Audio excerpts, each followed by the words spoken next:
একজন প্রাক্তন প্রধানমন্ত্রীকে, বিশেষ করে শেখ হাসিনার মতো প্রধানমন্ত্রীকে ফাঁসিতে ঝোলানো এত সহজ ব্যাপার না। আর তিনি যদি দেশে ফেরেন এবং তারপরে যদি তাকে ফাঁসি দেওয়া হয়, তাহলে কিন্তু আন্তর্জাতিক ভাবেও কিন্তু জিনিসটা ভালো চোখে দেখা হবে না।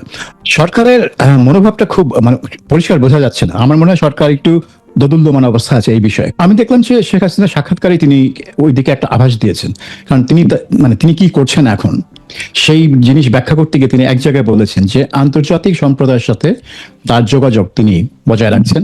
মিস্টার ত্রিবেদী আলাপ করবেন না, এটা আমি ভাবতেই পারবো না। আর একটা মজার জিনিস হলো যে ভারতে যে আমেরিকান রাষ্ট্রদূত আছে, 2 মাস আগে আমি হয়তো বলতাম যে না, আমেরিকা এই ভারত বাংলাদেশ সম্পর্কে নাক গলাবে না, কিন্তু এই অভিনন্দন দেখে মনে হলো যে এটা একটা নাক গলানোর মতোই একটা ব্যাপার। শেখ হাসিনা একটি এক্সক্লুসিভ সাক্ষাৎকার দিয়েছে, আপনি নিশ্চয়ই দেখেছেন। সেখানে তিনি এই বছরের মধ্যে দেশে ফেরার কথা বলেছেন। এর আগেও তিনি দেশে ফেরার কথা বলেছেন, কিন্তু টাইম ফ্রেম বেঁধে দিয়ে নয়। আপনার কি মনে হয় যে আগে যতবার দেশে ফেরার কথা তিনি বলেছেন আর এবারকার তার যে ঘোষণা, তার মধ্যে সিগনিফিকেন্টলি কোনো পার্থক্য রয়েছে? আমি পুরো ইন্টারভিউটা পড়ে, কারণ এটা তো একটা ইমেলের মাধ্যমে ইন্টারভিউটা হয়েছিল, সেই ইন্টারভিউটা পড়ে যেটা দেখলাম যে ওখানে 2টা লাইন আছে খুব গুরুত্বপূর্ণ। একটা আপনি যেটা বলছেন যে উনি বলছেন যে তিনি এই বছরেই দেশে ফিরবেন। তো এই বছরেই এরকম একটা স্পেসিফিক টাইম ফ্রেম, এখন তো আমরা জুন মাসের শেষ প্রান্তে চলে এসেছি, বছরের অর্ধেক বাকি আছে। তো এই এত টাইম ফ্রেম আগে কখনো দিয়েছেন কিনা আমার মনে নেই। ঘটনা তো 2 বছর, তার চেয়ে বেশি না। কাজেই এটা একটু সিগনিফিক্যান্ট এই কারণে যে তিনি কেন এত স্পেসিফিক বলছেন যে এই বছরেই তিনি ফিরবেন। তিনি বলতে পারতেন যে আমি ফিরবো যখন পরিবেশ থাকবে, আগে যেটা বলেছেন, যখন গণতান্ত্রিক পরিবেশ থাকবে, যখন ফেরার পরিবেশ থাকবে তখন ফিরবেন, এই ধরনের কথা তিনি আগে বলেছেন। কিন্তু এইবার বলছেন যে এই সময় তিনি ফিরবেন। আচ্ছা, দ্বিতীয় কথা যেটা বলেছেন সেটা হচ্ছে যে তিনি আহ্বান জানিয়েছেন বর্তমান সরকারের প্রতি যে আওয়ামী লীগের উপর যাতে নিষেধাজ্ঞা তুলে নেওয়া হয়, তাদের উপর আরোপ করা বিভিন্ন ভুয়া মামলা তুলে নেওয়া হয় এবং তাদের নেতা কর্মীদের যাতে স্বাধীনভাবে রাজনীতি করতে দেওয়া হয়। এটা না হলে তিনি বলছেন যে আওয়ামী লীগ অন্য পথ বেছে নেবে, যেটা একটু তিনি ব্যাখ্যা করেননি কি পথ বেছে নেবে, কিন্তু এটা এক ধরনের একটা অন্য পথ কি হতে পারে রাজনীতিতে। আপনি যদি প্রকাশ্যে গণতান্ত্রিক পথে, নিয়মতান্ত্রিক পথে রাজনীতি না করতে পারেন, তাহলে আপনার রাজনীতি করার অন্য পথটা কি, সেটা না হয় পরের কথা। কিন্তু তিনি যে ফিরবেন, এই কথাটা বলার পেছনে একটা কারণ হতে পারে যে তিনি সিদ্ধান্ত নিয়েছেন যে তিনি বাংলাদেশে গিয়ে কারাবরণ করবেন। কারণ এখানে বাংলাদেশে ফিরে তিনি কারাগারে যাবেন না, এইরকম পরিস্থিতি বাংলাদেশে নেই। এখন প্রশ্ন হচ্ছে যে আন্তর্জাতিক অপরাধ ট্রাইব্যুনালে তার বিরুদ্ধে যে মামলা হয়েছিল এবং যে মামলার রায়ে তাকে যে ফাঁসির আদেশ দেওয়া হয়েছে, সেই ফাঁসির আদেশ বিএনপি সরকার কার্যকর করবে কিনা, এটা একটা বড় প্রশ্ন। এখন তিনি নিশ্চয়ই ফাঁসিতে ঝোলার জন্য বাংলাদেশে ফিরবেন না, এটা কেউ করবে না। এটা তো একটা বোকামি হবে যদি কেউ মনে করে যে তিনি ফাঁসিতে ঝোলার জন্য আসছেন। তো হয় তিনি আসছেন এই আশ্বাসে যে তাকে ফাঁসি দেওয়া হবে না, কিন্তু সেই ধরনের কোনো আশ্বাস পেতে হলে যে ধরনের আলোচনা দরকার, পর্দার আড়ালে যে ধরনের আলোচনা দরকার, সে ধরনের কোনো আলোচনা হয়েছেও বলে মনে হয় না। কারণ শেখ হাসিনা নিজেই বলছেন যে তারা কোনো সিক্রেট ডিল তিনি করবেন না, তিনি যা করার, যা কথাবার্তা বলার প্রকাশ্যে করবেন। তো সিক্রেট ডিল যদি না হয় তাহলে তিনি ফিরবেন, ব্যাপারটা একটু আমার কাছে খটকা লাগছে। যে তিনি কি সিদ্ধান্ত নিয়েছেন যে কিছু একটা হবে, আইনগত প্রক্রিয়ার মধ্যে দিয়ে তিনি ফাঁসির থেকে রেহাই পাবেন, কিন্তু তিনি কি আবার তার সারা জীবনকে তিনি জেলে থাকতেও প্রস্তুত? অনেকগুলো ব্যাপার আছে, কিন্তু সবকিছু দেখে মনে হচ্ছে যে সবকিছু যদি আপনি চিন্তা ভাবনা করেন আর তার এই কথা যে আমি এই বছরই দেশে ফিরবো, সে দুটো মেলান, তাহলে মনে হচ্ছে যে তিনি সিদ্ধান্ত নিয়েছেন যে এই মুহূর্তে তাকে দেশে ফিরতেই হবে, এই বছরের মধ্যেই তাকে দেশে ফিরতেই হবে এবং তিনি সেটা করতে চান। সো ওই দিক থেকে আমি মনে করবো যে এটা সিগনিফিক্যান্ট যে তিনি একটা সিদ্ধান্ত নিয়েছেন। আপনি বলছেন যে সিক্রেট ডিল হয়েছে কিনা গভর্নমেন্টের সঙ্গে, তেমন কোনো লক্ষণ আপনি দেখতে পাচ্ছেন না, যেহেতু তিনি নিজেই বলেছেন, একেবারে উড়িয়ে দিয়েছেন যে এই ধরনের কোনো সম্ভাবনা নেই, কোনো ধরনের হিডেন এগ্রিমেন্ট বা এই টাইপের কিছু নেই। তবে ইন্টারন্যাশনাল কোনো কানেকশন তিনি তৈরি করেছেন কিনা, আওয়ামী লীগের ফিরে আসা বা তার ফিরে আসা বা রাজনীতিতে পুনর্বাসিত হওয়া, এটির কোনো ধরনের, যেহেতু হয়তো সরকারের সাথে কোনো ডিল করেনি, কিন্তু বিহাইন্ড দ্য স্ক্রিন আন্তর্জাতিক নানান ধরনের সংযোগ এইখানে থাকতে পারে কিনা, যুক্তরাষ্ট্র, ভারত, এইসবে, রাশিয়া।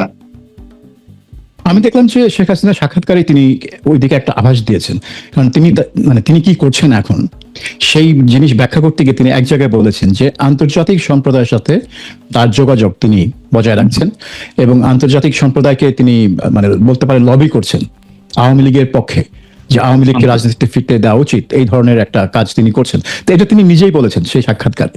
তো আমরা ধরে নিতে পারি যে বিভিন্ন চ্যানেলে তিনি আন্তর্জাতিক পরিসরে আওয়ামী লীগের পক্ষে লবি করছেন এবং সেই জন্য লন্ডনের একটা আইন ফার্ম ডাউটি স্ট্রিট, যারা বিভিন্ন মানবাধিকার বা এই ধরনের কাজ তারা করে থাকে, তাদেরকে তিনি নিয়োজিত করেছেন। তারাও জাতিসংঘে এবং বিভিন্ন আন্তর্জাতিক সংস্থায় আওয়ামী লীগের বিরুদ্ধে অন্যায় করা হচ্ছে, অবিচার করা হচ্ছে, এই ব্যাখ্যা দিয়ে চিঠি দিচ্ছেন এবং লবি করছে।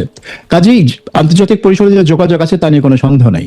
এবং এই যে ভারত থেকে একজন রাজনীতিককে হাইকমিশন করে পাঠানো হলো ঢাকায়, হীরালাল ত্রিবেদী, দীনেশ হীরালাল ত্রিবেদী, এবং তাকে খুবই মানে অভূতপূর্ব একটা কাজ, ভারত একজন হাই কমিশনারকে বা অ্যাম্বাসেডারকে মন্ত্রী পদের মর্যাদা দিল, যেটা ভারতে আগে হয় নাই। কাজেই এর বাংলাদেশের যে ভারতে নিযুক্ত হাই কমিশনারের পদটা হঠাৎ করে ভারতের তরফ থেকে খুবই উঁচুতে নিয়ে যাওয়া হয়েছে, এটাকে একটা রাজনৈতিক রূপ দেওয়া হয়েছে এবং তাকে মন্ত্রীর পদ দেওয়া হয়েছে। তার মানে তিনি যখন বাংলাদেশের মন্ত্রীদের সাথে কথা বলবেন, তিনি কিন্তু শুধু হাই কমিশনার হিসেবে কথা বলছেন না, তিনি একজন মন্ত্রী পদমর্যাদার রাজনীতিক হিসেবে কথা বলছেন। তো এইটার পেছনে একটা কারণ থাকতে পারে যে বাংলাদেশের সাথে সম্পর্ক উন্নয়ন করা ভারত এটার উপর খুব জোর দিচ্ছে এবং সেজন্য তারা মনে করে একটা রাজনৈতিক ব্যক্তিত্ব দরকার। কিন্তু রাজনৈতিক ব্যক্তিত্ব থাকা মানেই হচ্ছে বাংলাদেশের সাথে যে ভারতের রাজনীতি বিষয়ে যেই মতবিরোধ বা বচসা আছে, যার মধ্যে আওয়ামী লীগের ভূমিকা এবং আওয়ামী লীগের অবস্থান ভারতে, বিশেষ করে শেখ হাসিনার অবস্থান ভারতে, সেটা অত্যন্ত গুরুত্বপূর্ণ একটা অংশ। সেই বিষয়ে মিস্টার ত্রিবেদী আলাপ করবেন না, এটা আমি ভাবতেই পারবো না। আর একটা মজার জিনিস হলো যে ভারতে যে আমেরিকান রাষ্ট্রদূত আছেন, যিনি মিস্টার গোর, সার্গেই গোর, এবং যিনি গোটা দক্ষিণ এশিয়ায় আমেরিকান প্রেসিডেন্টের দূত হিসেবেও কাজ করেন, তিনি ত্রিবেদীকে অভিনন্দন জানিয়েছেন এক পোস্টে। এটা আমি আগে কখনো দেখিনি। মার্কিন রাষ্ট্রদূত অভিনন্দন জানিয়েছেন তাও ভারতে, এখন তো দেখা যায়। এটা আমি আগে কখনো দেখিনি যে এক দেশের নিযুক্ত রাষ্ট্রদূত যেই দেশে নিযুক্ত সেই দেশের অন্য দেশে নিযুক্ত রাষ্ট্রদূতকে অভিনন্দন জানাচ্ছে। এখানে অভিনন্দন জানানোর কি হলো? আনলেস তাদের মধ্যে যদি একটা পূর্ব সম্পর্ক না থাকে, যদি তাদের পরিচয় থাকে, তাদের যদি একটা ওয়ার্কিং রিলেশনশিপ থাকে, তাহলেই সে অভিনন্দন জানাবে। কারণ আমার ফ্রেন্ডকে আমি অভিনন্দন জানাচ্ছি, আমার একটা কলিগ বলতে পারেন অভিনন্দন জানাচ্ছি। তো এই আমেরিকান রাষ্ট্রদূত সার্গেই গোরের সাথে দীনেশ ত্রিবেদীর সম্পর্কটা কিরকম, এবং সেখানে যেহেতু দীনেশ ত্রিবেদী বাংলাদেশে নিযুক্ত ভারতীয় হাই কমিশনার, সেহেতু সার্গেই গোর কি বাংলাদেশ নিয়েও দীনেশ ত্রিবেদীর সাথে কাজ করবেন কিনা, সেটাও একটা বড় প্রশ্ন। কাজে এখানে আমেরিকার কোনো ভূমিকা আছে কিনা, বা মানে এটা হয়তো 2 মাস আগে উড়িয়ে দেওয়া যেত, কিন্তু এখন আমি উড়িয়ে দেব না। 2 মাস আগে আমি হয়তো বলতাম যে না, আমেরিকা এই ভারত বাংলাদেশ সম্পর্কে নাক গলাবে না, কিন্তু এই অভিনন্দন দেখে মনে হলো যে এটা একটা নাক গলানোর মতোই একটা ব্যাপার। কিন্তু এটা ভালোভাবে না, মানে খারাপভাবে নাক গলানো না, এটা বন্ধুত্বপূর্ণ একটা নাক হিসেবে আমেরিকান আসছে। এখন এই নাক গলানোটা কতদূর যাবে এবং বাংলাদেশ সরকারের উপর সেটা কি ধরনের প্রভাব বা চাপ ফেলবে, সেটা মানে বলার সময় আসেনি। কিন্তু সব দেখে মনে হচ্ছে যে শেখ হাসিনা সিদ্ধান্ত নিয়েছেন তিনি দেশে ফিরবেন। এখন বাংলাদেশ সরকার তাকে দেশে ঢুকতে দিবে কিনা, আর না ঢুকতে দিলে প্রশ্ন উঠবে যে বারবার তো বাংলাদেশ সরকার বলে যে আমরা শেখ হাসিনা কি ফেরত চাই, তাকে আসামির কাঠগড়াতে দাঁড়াতে হবে, তাকে বিচার ফেস করতে হবে। তাহলে সে যদি ফেরে, তাহলে তো তাকে বাধা দেওয়া উচিত না, তাকে নিয়ে তার যে মামলাটা আছে করতে চেয়েছিলেন, আপনি সেই বিষয়ে অলরেডি মন্তব্য করে ফেলেছেন। খুবই সিগনিফিকেন্ট কোশ্চেন যে ইউনূস সরকার বা বিএনপি সরকার তারা ভারতের কাছে, ভারতের পররাষ্ট্র মন্ত্রণালয়ের কাছে বারবার নোট পাঠাচ্ছে, বারবার রিকোয়েস্ট করছে, এবং দুই পক্ষের মন্ত্রী পর্যায়ে বা শীর্ষ পর্যায়ে যখন যে বৈঠক হচ্ছে সেখানেও শেখ হাসিনাকে ফেরত পাঠানোর জন্য আবেদন জানানো হচ্ছে। এখন শেখ হাসিনা নিজে ফেরত আসতে চান। এর আগেও তিনি বলেছেন ট্রাভেল পাসের আবেদন করা হবে বাংলাদেশের হাই কমিশনের কাছে, দিল্লিস্থ বাংলাদেশ হাই কমিশনের কাছে, সেই কথাও এর আগে বলা হয়েছে। এখন সরকারের জন্য পথ কি, মানে সরকার কি বিষয়টি লুফে নেবে কিনা নাকি অ্যাভয়েড করবে? সরকারের মনোভাবটা খুব মানে পরিষ্কার বোঝা যাচ্ছে না। আমার মনে হয় সরকার একটু দোদুল্যমান অবস্থা আছে এই বিষয়ে। কারণ আপনি দেখেন এপ্রিল মাসে যখন পররাষ্ট্রমন্ত্রী খলিলুর রহমান দিল্লি গেলেন, তার সাথে পররাষ্ট্র বিষয়ক প্রধানমন্ত্রীর পররাষ্ট্র বিষয়ক উপদেষ্টা হুমায়ুন কবিরও ছিলেন। তো ফেরত আসার পর হুমায়ুন কবির সাংবাদিকদের দুইটা কথা বলেছেন, এবং আমার কাছে দুইটা কথা পরস্পর বিরোধী মনে হচ্ছে। এক জায়গায় তিনি বলেছেন শেখ হাসিনা একটা সন্ত্রাসী, তাকে আমরা দেশে ফিরতে দেখতে চাই না, দেশের মানুষ তাকে ভুলে গেছে, আমরা উই হ্যাভ মুভড অন, আমরা সামনের দিকে এগিয়ে যাচ্ছি, শেখ হাসিনার আর প্রয়োজন নেই আমাদের। এটা একটা কথা। তার মানে আমরা চাই না শেখ হাসিনার মুখ আমরা আর দেখতে চাই না। তারপরে আবার তিনি ওই একই মানে ওই প্রেস কনফারেন্সে তিনি বলেছেন যে আমরা ভারত সরকারকে আবার অনুরোধ করেছি শেখ হাসিনাকে ফিরিয়ে দেওয়ার জন্য, তার বিরুদ্ধে আইসিসিতে মামলা আছে, তার বিরুদ্ধে মানে তিনি মানে বিচার হয়েছে ইত্যাদি, তো তাকে বিচার মানে ফলাফল ফেস করার জন্য তাকে ফেরত দিতে হবে। তো একদিকে তিনি বলছেন আমরা তাকে দেখতেই চাই না, আরেকদিকে বলছেন তাকে ফেরত দিতে হবে। তো কোনটা আপনি কোনটা চান সেটা হলো আসল। আপনি কি আসলেই চান শেখ হাসিনা দেশে ফিরে কাঠগড়ায় দাঁড়াক, নাকি আপনি আসলেই চান যে শেখ হাসিনা গায়েব হয়ে যাক আর দেশে না ফিরুক? তো এই কথাটা কিন্তু সরকারের মুখ থেকে স্পষ্ট আসে না। কোনো সময় তারা বিচারের জন্য মানে বড় বড় হাঁকডাক দেয় যেটা ভারতের দোষ, ভারত ফেরত দিচ্ছে না, আবার বলে যে না আমরা শেখ হাসিনাকে দেখতে চাই না। তো আমার মনে হয় শেখ হাসিনা যখন নিজে থেকে বলবে, এবং ভারত সরকার যদি বাংলাদেশ সরকারকে জানায় যে হ্যাঁ এখানে ওই এক্সট্রাডিশন ফেক্সট্রাডিশনের দরকার নেই, শেখ হাসিনা স্বেচ্ছায় ফিরবে, আপনারা যা করার করেন, তখন বাংলাদেশ সরকার কি করবে? বাংলাদেশ সরকার তো না করতে পারবে না, কারণ তাদের তো অবস্থানই যে শেখ হাসিনাকে বিচারের মুখোমুখি হতে হবে। তো এটা তো একটা সুযোগ। শেখ হাসিনা ঢাকার এয়ারপোর্টে নামলে তাকে গ্রেফতার করে কারাগারে নেওয়া হবে, তারপরে তার যে মামলা তিনি অলরেডি দোষী সাব্যস্ত হয়েছেন সেটার অ্যাপিল করার আবেদন মানে দেরিতে হলেও অ্যাপিল করা যায় কিনা সব ঘাটাঘাটি করবেন তার আইনজীবীরা।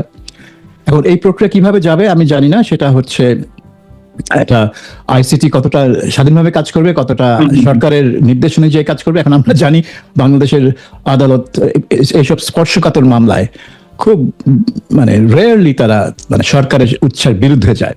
কাজেই এখানে আমরা ধরেই নিতে পারি যে এখানে সরকার যা চায় সেটাই হবে। এখন সরকার কি চায় সেটা তো সরকারকেই সিদ্ধান্ত নিতে হবে যে তারা শেখ হাসিনাকে নিয়ে কি করতে চায়। আপনি তো বললেন যে সরকার একটা মানে দোদুল্যমানতার মধ্যে আছে, আর যারা স্টেক হোল্ডার, অন্যতম প্রধান যে স্টেক হোল্ডার এখন এই মুহূর্তে বাংলাদেশে জামাতে ইসলামী এবং এনসিপি, আপনাকে মনে হয় তারাও শেখ হাসিনা দেশে আসুক এটি চায় আসলে মনে প্রাণে? আমার মনে হয় তাদের মনে একটা বাসনা আছে শেখ হাসিনাকে ফাঁসিতে ঝোলানোর, কারণ এটা হবে তাদের প্রতিশোধ। যে কারণে আন্তর্জাতিক অপরাধ ট্রাইব্যুনালই তার বিচার হয়েছে, কারণ সেখানে জামাত নেতাদের বিচার হয়েছে এবং 5 জনের ফাঁসি হয়েছে। যে কারণে আন্তর্জাতিক অপরাধ ট্রাইব্যুনালের চিফ প্রসিকিউটর হিসেবে তাজুল ইসলামকে নিয়োগ করা হয়েছিল, যিনি জামাত ইসলামের লোক, এবং তিনি জামাত নেতাদের পক্ষে আইনজীবী ছিলেন পুরো ওই যুদ্ধাপরাধীদের বিচারের প্রক্রিয়ায়। কাজে এটা একটা সব পুরোটাই ইউনূস সরকার আমলে সাজানো হয়েছিল একটা প্রতিশোধ হিসেবে। কিন্তু তিনি এই প্রতিশোধটা ছিল তিনি যখন দেশে নেই, অর্থাৎ তাকে অ্যাকচুয়ালি ফাঁসিতে ঝোলানো সম্ভব না। কিন্তু যদি আবার ফাঁসিতে ঝোলানো সম্ভব হয়, আর এখন আইসিটি আর সেই তাজুল ইসলামের হাতে নেই, নিয়ন্ত্রণে নেই, এখন আছে একজন বিএনপি নিয়োগকৃত হ্যাঁ চিফ প্রসিকিউটর হাতে। কিন্তু যখন ওই প্রশ্নটা আসবে আমরা কি আসলেই শেখ হাসিনাকে ফাঁসিতে ঝোলাবো, এই প্রশ্নটা ঝুলাতে পারবো একটা বিষয়, ঝুলাতে পারবো কিনা মানে সেটাও সম্ভব কিনা বাংলাদেশের ক্ষেত্রে আসলে কি এটি এক্সিকিউট করার সেই ধরনের বাস্তবতা আছে কিনা বাংলাদেশের রাজনীতিতে? আমার মনে হয় যে বাসনাটা আছে এই এনসিপি এবং জামাতের মধ্যে, বাসনাটা যে আছে তা নিয়ে আমার কোনো সন্দেহ নেই। কিন্তু তাদের মধ্যে এই উপলব্ধিটাও আসতে পারে যে একজন প্রাক্তন প্রধানমন্ত্রীকে, বিশেষ করে শেখ হাসিনার মতো প্রধানমন্ত্রীকে ফাঁসিতে ঝোলানো এত সহজ ব্যাপার না। তিনি যদি দেশে ফেরেন এবং তারপরে যদি তাকে ফাঁসি দেওয়া হয়, তাহলে কিন্তু আন্তর্জাতিক ভাবেও কিন্তু জিনিসটা ভালো চোখে দেখা হবে না। আপনি দেখেন এই আজকেই দেখলাম আমেরিকার একজন দক্ষিণ এশিয়া বিশেষজ্ঞ মাইকেল কুগেলম্যান, যাকে বিভিন্ন সময়ে বিভিন্ন গণমাধ্যম সাক্ষাৎকার নিয়ে থাকে, তিনি বলছেন যে তিনি কল্পনা করতে পারছেন না যে শেখ হাসিনা ফিরবে। হ্যাঁ, এটা হয়তো তার কল্পনার বাইরে, কল্পনা জগতের বাইরের একটা ঘটনা, তিনি কল্পনা নাও করতে পারেন। কিন্তু তারপর বলছেন যে তিনি যদি ফেরেন তাহলে তাকে সারা জীবন জেল খাটতে হবে। তার মানে তিনিও কিন্তু ভাবছেন না যে তাকে ফাঁসিতে ঝোলানো হবে, মানে জেল খাটতে হতে পারে সারা জীবন এবং জেলখানায় তিনি মারা যেতে পারেন, সেরকম ওই দূর পর্যন্ত চিন্তা ভাবনা চলতে পারে। কিন্তু ফেরার পর তাকে ফাঁসিতে ঝোলানো হবে, এই চিন্তা ভাবনা কিন্তু খুব কম লোকই করবে। মানে গুপ্ত সুপ্ত বাসনা যতই থাকুক জামাত আর এনসিপির মধ্যে, এই কাজটা করা কিন্তু অত সহজ হবে না। বিশেষ করে বিএনপির মতো দল যারা আর কি সেরকম উগ্র বিপ্লবী দল না। বিপ্লবী দল যে বিএনপি না সেটা আমরা জানি, কিন্তু সেরকম উগ্র তারা না যে তাদের প্রধান রাজনৈতিক প্রতিপক্ষ, কারণ জামাত তাদের প্রতিপক্ষ না, জামাত তাদের মিত্র, সবসময় তাদের মিত্র, এখনো তাদের মিত্র হিসেবেই তারা বিরোধী দলে আছে। এটা একটা কি বলবো, ওই যে 2014-18 সালের যে জাতীয় পার্টির বিরোধী দলের ভূমিকা সেরকম আর কি একটু। কিন্তু তাদের প্রধান প্রতিপক্ষ নেতাকে ফাঁসিতে ঝোলানো আর তাকে একটা অন্যভাবে, আপনি ধরেন যে 2004 সালের 21শে আগস্ট যে গ্রেনেড হামলায় তাকে হত্যার একটা প্রচেষ্টা হয়েছিল, যেটার জন্য তারেক রহমান এক সময় দোষী সাব্যস্ত হয়েছিলেন, কিন্তু পরে হাইকোর্ট আওয়ামী লীগের পতনের পর সুপ্রিম কোর্ট থেকে তাকে এবং অন্যান্য সবাইকে বেকসুর খালাস দেওয়া হয়, মানে কেউ তাকে হত্যার চেষ্টা করে নাই, ওই 24 জন লোক এমনি এমনি মারা গেছে আর কি। সো সেই ব্যাপারটা এখন অত সহজ না, ফাঁসি দেওয়া একজন প্রাক্তন প্রধানমন্ত্রীকে ফাঁসি দেওয়া অত সহজ না।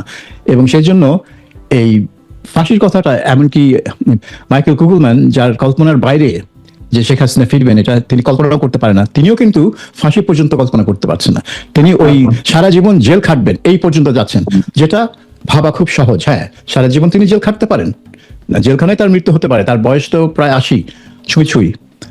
কাজেই তার তো শারীরিক অবস্থা কিরকম আমি জানি না, যারা গেছেন দেখেছেন তাদের কথা অনুযায়ী তিনি এখনো সুস্থ আছেন, এখনো খুব রোবাস্ট আছেন ইত্যাদি। তো এটা আমি ভেরিফাই করার কোনো রাস্তা নাই।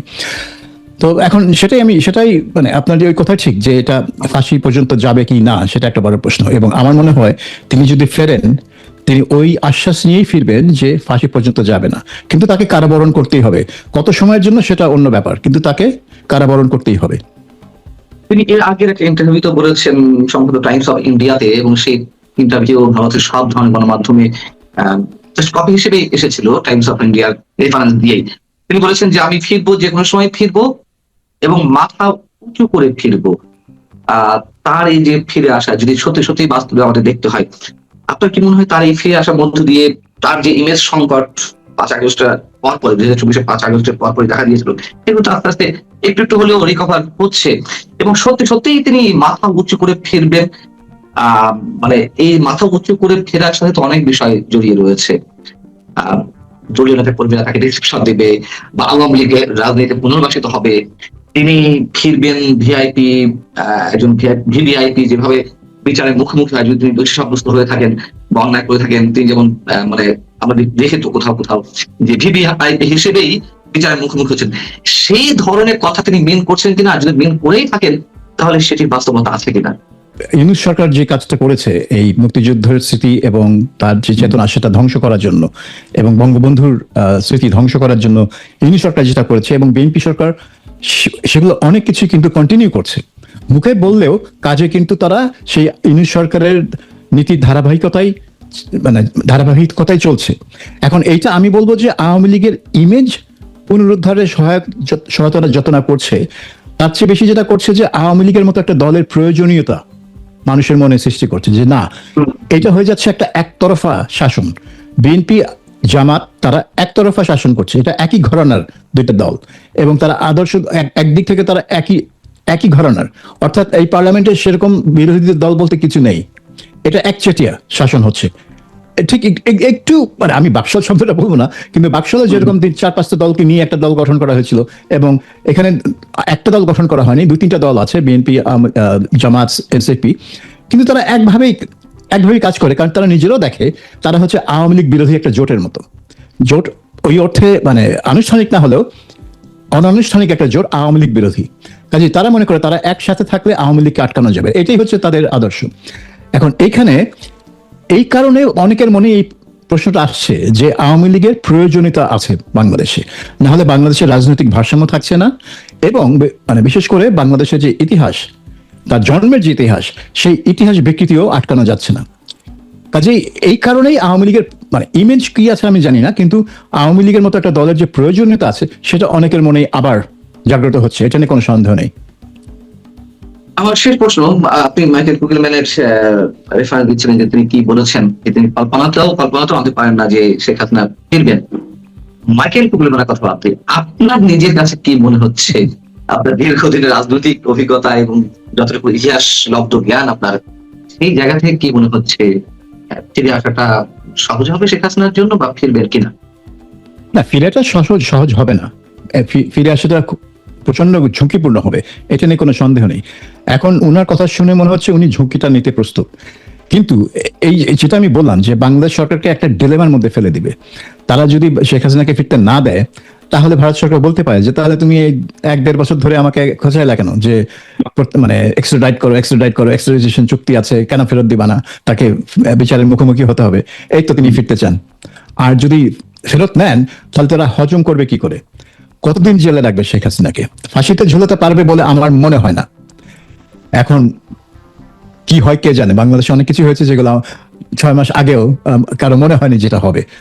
হ্যাঁ, যে 1980 দশকে যখন 71-এর ঘাতক দালাল নির্মূল কমিটি তাদের আন্দোলন শুরু করলো যুদ্ধাপরাধীদের বিচারের দাবিতে, জামায়াত ইসলামী নেতাদের বিচারের দাবিতে, তখনও কিন্তু কেউ ভাবেনি যে বিচার আদৌ হবে। 80 দশকে কেউ ভাবেনি। 90 দশকে যখন জাহানুল ইমাম গণ আদালত করলেন, তখনও কিন্তু ভাবেনি যে এটা বাস্তবায়িত হবে, এই বিচার যে হবে। কিন্তু বিচার আলটিমেটলি হলো, আপনার 2012-13 সালে গিয়ে হলো, এবং 5 জন জামাত নেতাকে ফাঁসিও দেওয়া হলো। কাজেই বাংলাদেশে মানে রাজনীতিতে হবে না এই কথাটা বলা কিন্তু খুবই বিপজ্জনক। সো আমার কল্পনার ভেতরে না বাইরে সেটা মুখ্য বিষয় না। মুখ্য বিষয় হচ্ছে যে বাংলাদেশের রাজনৈতিক স্রোত যখন একদিকে যাওয়া শুরু করে, এই স্রোতটা অনেক সময় হয়ে যায় অপ্রতিরোধ্য। ওইটা একটা যে হুজুগে বাংলা যে কথাটা বলা হয়, যে ফ্রেজ আছে, ঠিক সেরকম যে ওই দিকে ধাবিত হবে সব রাজনৈতিক স্রোত। এখন ওই রাজনৈতিক স্রোতটা কোন দিকে যাবে যদি শেখ হাসিনা ফেরেন, সেটা হচ্ছে প্রশ্ন। এখন বিএনপি জানে যে শেখ হাসিনা ফেরার যদি ব্যাপার হয়, তাহলে এনসিপি এবং জামাত প্রচন্ডভাবে চাপ দিবে যাতে তাকে কোনোভাবেই রাজনীতি করতে না দেওয়া হয়। এখন বা আওয়ামী লীগকে যাতে কোনোভাবেই রাজনীতিতে ফিরতে না দেওয়া হয়। যেদিন শেখ হাসিনা আসবেন, আমি শিওর ঢাকা শহরে কারফিউ দেওয়া হবে, যাতে কেউই এয়ারপোর্টে না যেতে পারেন। অনেক অনেক ধন্যবাদ সাংবাদিক সাবির মুস্তাফা আপনাকে আমাদের সঙ্গে যুক্ত হওয়ার জন্য। আপনি ভালো থাকবেন। দর্শক, আপনারা যারা ছিলেন এখন আমাদের সঙ্গে, আপনারা নিশ্চয়ই ভালো থাকবেন। দেখা যাক সামনে রাজনীতি নিশ্চয়ই অনেক টার্ময়েল হওয়ার আশঙ্কা অনেকের মাঝেই, খুব স্বাভাবিক। যাতে বাংলাদেশ অন্তত স্থিতিশীল থাকে সেটাই আমরা চাইবো।